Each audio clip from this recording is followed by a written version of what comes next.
সামর্থ্য থাকলে কখনোই গ্রামে থাকা উচিত না। গ্রামে 100 বিঘা জমির মালিক হওয়ার চেয়ে শহরে এক টুকরো ভাড়া বাসায় থাকা অনেক ভালো, অনেক সম্মানের, অনেক আরামদায়ক। গ্রামে স্থায়ীভাবে বসবাস করাটাকে কোনো সূচকে এগিয়ে রাখা যায়। আসলে এখানে বেশিরভাগ মানুষ এতই টক্সিক যে তারা তাদের ব্যক্তিগত জীবনের থেকে আপনার জীবন নিয়ে বেশি চিন্তিত। আপনার চুল বড় কেন, আপনি বোরকা পরেন না কেন, অনার্সে পড়লেও মেয়ের বিয়ে দেয় না কেন, বয়স 25 পেরিয়ে গেলেও এখনো জব হয় না কেন, আপনার ব্যাচমেট কেউ বিদেশে গিয়ে লাখ লাখ টাকা কামায়, আপনি এখনো পড়াশোনা করেন কেন, এসব আজগুবি বিষয় নিয়ে তাদের অনেক টেনশন। মাঝে মাঝে দেখবেন আপনার নিজের ফ্যামিলিও যেসব বিষয় নিয়ে চিন্তিত নয়, অন্যান্য মানুষের থেকে বেশি চিন্তিত।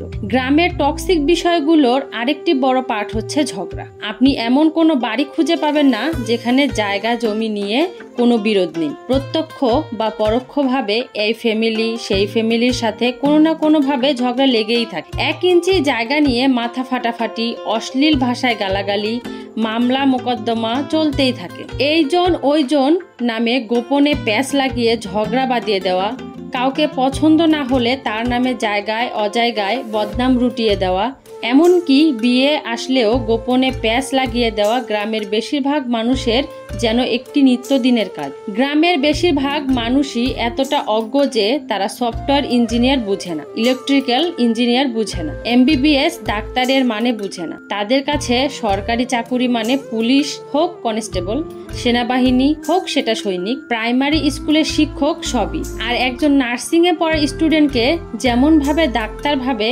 তেমনি সরকারি মেডিকেল MBBS পড়ুয়া কাউকেও সেরকমই ভাবে। তাদের কাছে আপনি সরকারের কত গ্রেডের চাকুরি করেন তার থেকে বেশি গুরুত্বপূর্ণ আপনি প্রাইভেট জব করেন নাকি সরকারি। আপনি যদি প্রাইমারি স্কুলের পিয়নও হন তাও মেয়ে বিয়ে দিতে রাজি, কিন্তু বেসরকারি যত ভালো চাকুরি করেন না কেন তাতে আমতা আমতা করবেই। তাদের কাছে আপনার উচ্চশিক্ষা গ্রহণের থেকে আপনার সে বন্ধুর দাম বেশি যে SSCর পর সৈনিক, কনস্টেবল, বিদেশে বা কোনো কাজে চলে গেছে। আর টক্সিসিটির সবচেয়ে বিরক্তিকর পার্ট হচ্ছে গ্রামের চায়ের দোকানগুলো। গ্রামের প্রতিটি চায়ের দোকানে চায়ে চুমুক উঠলেই গিবত দিয়ে, যেখানে কার বউয়ের বাচ্চা হচ্ছে না, কার বউ প্রেগনেন্ট থেকে শুরু করে রাজনীতি, অর্থনীতি, খেলাধুলা কোনোটারই গবেষণা বাকি থাকে না, যার অধিকাংশই আবার গুজব। এসবের মাঝেও গ্রামে কিছু আপনার শুভাকাঙ্ক্ষী থাকেই, যারা আপনাকে বুঝতে চায়, বোঝার চেষ্টা করে, যারা অন্যের ব্যক্তিগত জীবন নিয়ে এত আগ্রহী নয়, যারা মানে উচ্চশিক্ষা অর্জনের থেকে